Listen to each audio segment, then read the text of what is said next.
Gittin Daf Nun Beis begins with a Mishnah which introduces the topic of an apotropos. Apotropos is a legal guardian meant to represent the rights and the business dealings of minors who cannot fend for themselves.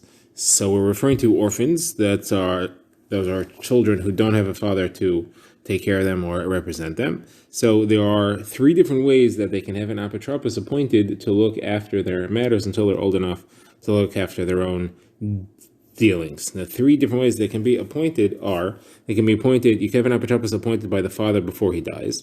That is then an apotropos who's responsible to take care of the kids. You can have an apotropos appointed by the beis din. That would be after the father dies, because the father didn't appoint an apotropos. You can have another situation where nobody appoints an apotropos, but the orphans kind of rely on someone. They eat in his house, or they rely on him, even though he's not officially appointed, he does have some responsibilities. So the Mishnah discusses a few of these halachas, and the Gemara will get into them much more in detail. So first of all, the Mishnah says the apotropos has to take meiser for the yisaimim. Specifically, it says that about the one that they're just relying on him, and he hasn't been appointed. And then, second halacha the Mishnah says is that when the children grow up, when the orphans grow up and now they're old enough to deal with themselves, the apotropos gives over full control to them. He has to swear that he didn't keep anything for himself. He has to swear to the yisaimim that he didn't take advantage of them and he dealt fairly with their business dealings. And the question is, which type of apotropos is the one that needs to swear? And here you have opposite machlokes between the Tanna Kama and Abba Shaul. The Tanna Kama says the one that has to swear is the one that was appointed by the father, but the one that's appointed by the beis din does not have to swear. Abba Shaul is the opposite. The one that has to swear is the one that is appointed by the beis din. The one that's appointed by the father does not have to swear. That's the Mishnah. Now the Gemara begins. The Gemara gets into these halachas more specifically. First of all, the Gemara wants to know, why does apotropos have to take off meiser? We have a brisa that says specifically that an apotropos does not take meiser. The brisa learns from the word atem, kain tari mugan atem truma Hashem mikol maser seichem, which talks about separating truma and meiser from your grain. It says the word atem, that's specifically to exclude only you yourself do it, not your partner. That means you can't separate your partner's possessions, even though your partner's, you can't do his share. You can't do truma on his share. You can't have an oris, that is a sharecropper, a worker who gets a portion, can't do the portion of the landowner. You can't have an apotropos, that's ours, cannot separate truma for the yisaimim that he's taking care of. And sum this all up with it, the reason all this is that because it's not yours. So again, here you have that an apotropos does not take meiser, and our Mishnah says that he does take meiser. Says Rav Chizna, not a contradiction. It depends what he's doing it for. If he's taking meiser in order that he should be able to be metaking the food so that he can feed it to the yisaimim are hungry, it's his responsibility to make sure they have food. So he wants to therefore take meiser. So for that, he's allowed to do it. If he wants to take meiser, so he should store it up in a storehouse and it should be ready to eat, but then not for actual eating, just for long-term storage, that he should not do at all. Now, we continue. The Gemara says that you see this in a brisa. Now the Gemara quotes a very lengthy brisa discussing a lot of halachas on apotropos. Brisa says that apotropin do take truma and meiser only to feed. Well, this is why we're bringing it as a proof. Only to feed the yisaimim, not to leave it for storage. They sell their animals, their avadim or their shvachos, their homes, their fields, the vineyards, also only in order to get food to feed the yisaimim, not for storage. They are allowed to sell fruits, wine, oil, flour, also only for food, but not for storage. They're allowed to make for them a lulav, an arava, a sukkah, tzitzis. And now we get to the rule: anything which has a fixed price, anything which is a one-time expense, it's not a continuous, endless expense, those the apotropin are empowered to do. That is their responsibility to spend money for these fixed things. Anything which is an open-ended bill, that they're not allowed to do. Now, what are we including with this? Umar says they could even allow to buy a shofar, allowed to buy a sefer Torah, tefillin, mezuzahs, anything again which has a fixed amount, and to include, says the Gemara, a Megillah. Now, they're not allowed to give tzedakah for them because that's open-ended. There's unfortunately, an endless amount of aniyim. You can't give money to them all. You don't redeem them for captives. That's also endless. And again, anything which does not have a fixed amount, you don't do. Now that's to include spending money for comforting the mourning.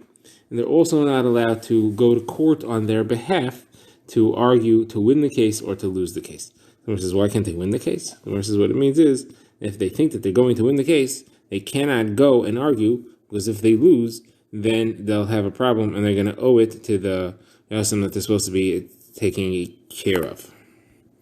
Now, they are allowed to go to court, but if they lose, it's going to be their responsibility. It won't be the Yasam's responsibility.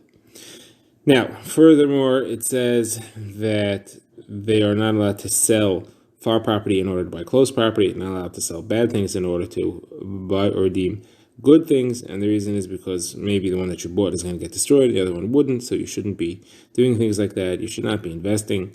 They should not sell fields in order to buy avadim. Now, Tanakama says here in this brisa that they can sell avadim in order to buy fields. Fields are a more solid investment. They don't get ruined. Avadim, you never know what could happen with them. They can be titles on them. There could be issues. Shimon ben Gamliel says you also shouldn't sell avadim in order to buy fields because maybe it's not going to work out. Now, Abatrapin are also not allowed to set avadim free, even if they're taking money. That is, even if the Eved is restoring himself. So the Tanakama says they are not allowed to have the Eved redeem themselves to set him free. Again, because it's not their money. He doesn't own them. The Abatrapis doesn't own the avadim, and therefore he can't set them free. However, they can sell the Eved, and then the person who's buying the Eved, they can take the money and sell them free. Now, Rebbe disagrees with that. Rebbe says he could set them free if they're redeeming themselves. That's if they're buying their own freedom, and that's because it's as if he's selling them to themselves. Now, the Brisa continues, and it says at the end of the term of the Abatrapis, that is when they grow up, the children become adults, he does have to make a calculation with them and show everything that he spent, according to Tanakama. Shimon ben Gamliel says he does not have to make that calculation. Now, who can be an apotropos? So you should not appoint women, avadim, or children to be an apotropos. If the father did appoint them, that's up to him. He's allowed to do that. The Gemara now brings a few incidents that happened with apotropin. So Gemara says there was an apotropos in the neighborhood of Rabbi Meir. They kept on selling the land of the orphans and buying avadim, which you're not supposed to do, and Rabbi Meir did not want to allow them to do that. And they were shown in a dream the words, I am trying to destroy and you are trying to build. What are you doing over here? Meaning to say that they are destroying and Reb Meir is trying to rebuild the possessions of the Yisraelim. They didn't want to listen, and they wanted to continue doing this. They said the words of dreams don't make a difference. They don't make things better or worse. Next story, you had two people that were fighting. The Satan used to live in their house, and the Satan would make them fight every Erev Shabbos. And Reb Meir went there for a few weeks, and he stopped them from fighting with each other until they made up peace, and they had a lasting peace between them. And then he heard a voice, that was the voice of the Satan, saying, woe is to me that Reb Meir has thrown me out of the house. Next story about an apotropos. So the Gemara says there was an apotropos in the neighborhood of Yeshua ben Levi that was selling land and buying cows. And Yeshua ben Levi didn't say anything to him, so why not? Why was he selling land and buying cows? So the Gemara says because he holds like Rabbi Yossi that a land and cow was pretty much the same thing. As Rabbi Yossi says, I never called my wife, or my ox. I always called my wife my house because she's fully responsible for the house. Anything that happens in the house is her credit. And the same thing, I called my ox my field because he has the full responsibility for my field. Next, the Gemara has a story. There was a bunch of Yisraelim that were relying on a certain old lady, like a grandmother. So that's as we saw in the Mishnah, that's a kind of automatic apotropos without an appointment. And she went and she sold their ox for a certain amount of money. And relatives of these orphans came and complained to Nachman. And they said no one appointed her to sell. So he said, no, but we see the Mishnah that they're relying on her, they're eating in her house, and therefore she has the right to sell for them. She becomes an automatic apotropos. So they said, but the price of the cow should have been higher. The value is higher. So he said, that's because it went up in the possession of the purchaser. It went up after it was already sold. So they said, but the money hasn't changed hands yet. They just did a Mashiach, but they didn't change hands with the money. So he said, if that's true, then the sale is not valid. This is the halacha of Reb Chanilai bar Idi named Shmuel, because Reb Chanilai bar Idi named Shmuel says the property of Yisraelim works like hektish. Just like hektish doesn't change hands unless you actually take the money. It's not enough. There's no concept of pulling hektish. There's no Mashiach on hektish. Property of Yisraelim also only changes hands with money. There's no other way to make the property change hands. Another incident on a similar note, the Gemara says that Rabbana Ukva had Yisaimim who had wine, and the apotropos sold it for 4 zuz per barrel of wine, and the price went up, and it ended up being 6.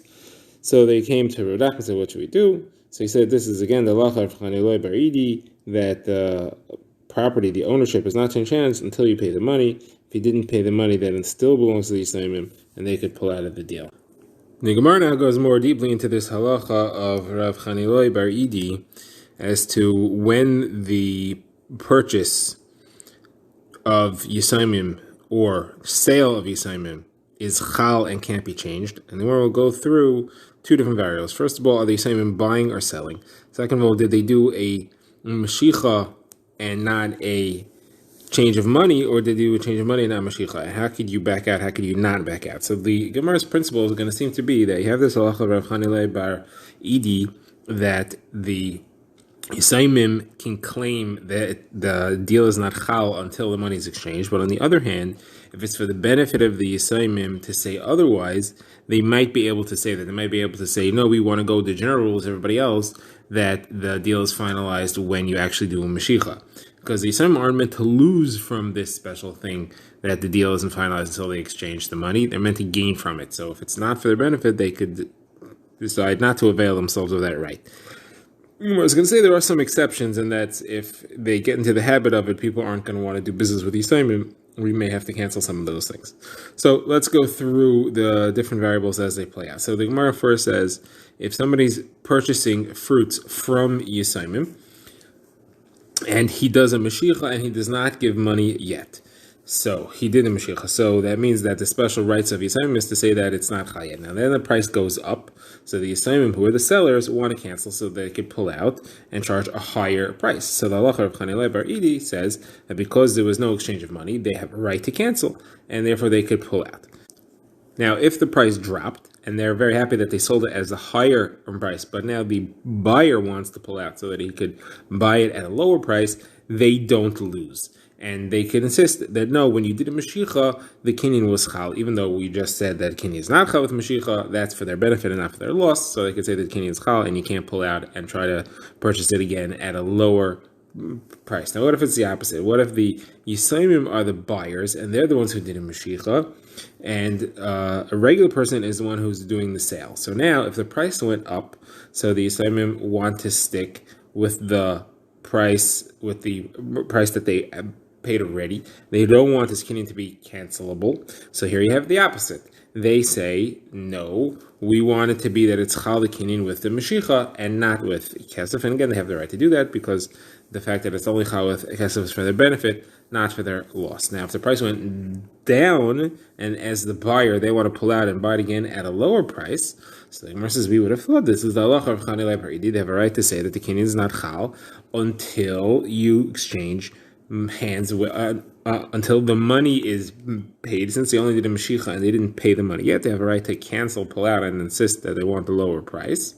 So on that, if Shisha B'Rei Ravidi said not so fast, because if they do that, it's going to be bad for them in the long run, because what's going to end up happening is that nobody's going to want to sell them unless they give the money. So if they really need food, they really need the fruits, and they don't have any money to pay at this time, nobody's going to let them take it until they put the money up front, because then the kinyan is not going to be chal. So therefore, they better not do that. Now, let's talk about what if the money was given and the Mashicha didn't happen yet. So if the Yisomim, if the orphans are the purchasers and they gave the money and they did not do a Mashicha yet, so if the price went down, they want to pull out. They want to say that we want a Mashicha to be chal, so they have a right to do that because they could say that the fact that kesef, that the exchange of money is what's chal the kinyan is supposed to be for our benefit, not for our loss. So we want to pull out and we want to say that it should be chal with hektish, with mashicha, and not with exchange of money. Therefore, we could pull out and buy it for the lower price. Now, if the price went up, so you would have thought this is halacha of Rav Chanilei Bar Idi. The price went up. That means that the seller wants to cancel and now sell at a higher price. So Rav Chanilei Bar Idi's halacha would say that it's chal with the exchange of money, and therefore he can't pull out. Says Rav Shisha B'Rei Ravidi, not so fast. That's going to be bad for them in the long run, because what's going to end up happening is that if they do have an exchange of money and they didn't actually take the property, according to Reb Chanilai bar Avidi's halacha, that means that it belongs to the Yisaimim, even though it's in the actual physical possession of the seller. Then he's going to say, your fruits got destroyed. If something happens, he's not going to guard the fruits. He's not going to watch them. And if something happens, he's going to say, okay, it's your problem. It already belonged to you from the time that you paid the money, and you didn't pick it up yet. That's your fault. You lost your fruit. So that's bad for them in the long run, and we shouldn't do that. Now, if the Yisaimim are the sellers, and somebody gave money to the Yisaimim, and they didn't do a Mashiach yet, so if the price went up, and now the Yisaimim want to pull out, so they should have a right to say the fact that you gave the money doesn't mean that it's chal, because it's for our benefit that it should be chal with money and not for our loss, and therefore we can cancel and sell it to you at the higher price.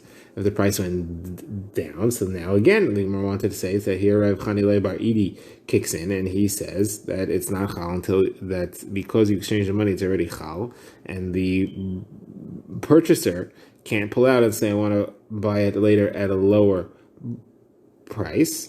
And again, Mashiach Bray, the Rav Idi said that's not good for them in the long run, because there's going to be many times they're going to want money, and no one's going to want to give them the money, no one's going to want to pay for anything until they actually deliver the fruit, because if they do that, then the price goes down, they can't pull out. So if they need the money, they're not going to be able to get the money until the fruits are ready to be sold, and therefore it's not good for them to insist on that in the long run. Okay, now it says Rashi, Rav Kahana and myself signed a shtar for the mother of Zeira, for the orphans that sold land in order to pay the head tax to the king. And we did that without an announcement. Generally, the halacha is when you sell land that belongs to Yisrael, you have to announce that this land is for sale. And the reason we were able to do that for the head tax is because in the Hardah, we said that there are three things where you can sell without having to do an announcement. Usually, announcement is a 30-day noticing period. You have to give notice that this is for sale. So for a karga, that's for the head tax, and for food, and to pay for the burial, all these three things need to be done right away. You need cash right away. This is why this is brought here, because it's cash right away. These three things, you're allowed to sell the land without giving notice for 30 days. The Gemara now brings another incident. The Gemara said there was a man by the name of Amram Tzava, who was an apotropos of Yisomim, of orphans. Relatives of the orphans came to complain to Rav Nachman, and they said he is wearing fancy clothing at the expense of the Yisomim, of the orphans. So he said to them, no, he's doing it to benefit them, because in order for them to listen to him, he needs respect and discipline from them. He has to appear to be a wealthy man. That's why he's spending on that stuff. So they said, but it's coming at their expense. He's not rich. He doesn't have the money to afford this, so it must be coming from them. And he has no right to use their money to pay for it. So that Rav Nachman said, no, maybe he found money. Maybe he got money from somewhere. You don't know that he's using the Yisrael.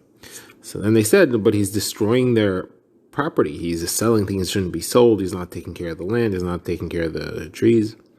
So now Rav Nachman said, if you could bring me witnesses that this is true, then I'll remove him from being the apotropos. Because Rav Huna, our friend, said, in the name of Rav apotropos, who is destroying the property, we get rid of him. And now the Gemara brings some machokas on that. Rav Huna says, you remove him. In the name of Rav Huna says, you remove him. And the Be'er of Shiva says, you do not remove him. And the halacha is, you do remove such an apotropos. The Gemara now analyzes the machlekes we saw in the Mishnah between Abba Shaul and the Tanna Kama as to whether an apotropos should swear if he was appointed by Beis Din or by the father, or the other way around. So the Gemara says, first of all, we saw that the Chachamim hold that if it was appointed by the father, he should swear. So the Gemara asks, what's the reason according to them? So the Gemara is going to say, for both of them, the reason is that we don't want him to refuse to serve. So if it's a situation where he's motivated to serve, then we don't mind making him swear. But if he's not motivated to serve, then if make him swear, he's going to say, what do I need this for? So that's where we would decide whether or not he should swear or not. So in the Chachamim, in a case where he's appointed by the father, he must have some reason that he's doing it. It must be that he's either paying him or he gets something out of it, he gets a hana out of it. And therefore, if you make him swear, he's not going to pull out. And therefore, it's fine, you can make him swear. However, if it's for the Beis Din, he doesn't have anything with the Beis Din. He doesn't owe the Beis Din anything. He's doing Beis Din a favor. So if you're going to make him swear, he's going to say, forget this. Now, Abba Shaul says the opposite. Abba Shaul says, if he was appointed by the father, he's just doing the father a favor. So if there isn't anything that he has. doesn't get anything out of it. So if you can make him swear, he's going to say no. So therefore, don't make him swear. If he's doing for the Beis Din, though, then he gets covet out of it because people see, ooh, look, the Beis Din appointed him as an apotropos. He's obviously a trustworthy guy, and therefore is a benefit for him, and he's not going to cancel just because you make him swear. Now, what is the halacha? So, Mar quotes Rav Chanan bar Ami name of Shmuel says the halacha is like Abba Shaul. Mar quotes Rav Brisa, Rav Elazar ben Yaakov says both of them should swear. Both if he's appointed by Beis Din and appointed by the father. And then the Gemara says that the halacha is like him. Then Gemara makes a Brisa where Tachlifa bar Marava says name of Rabbi Avo. And apotropos was appointed by the father should swear because he gets paid. So he said to him, oh, who's paying him? You're paying him? So it's like he's getting paid, meaning that he gets benefit out of it, and therefore he should swear.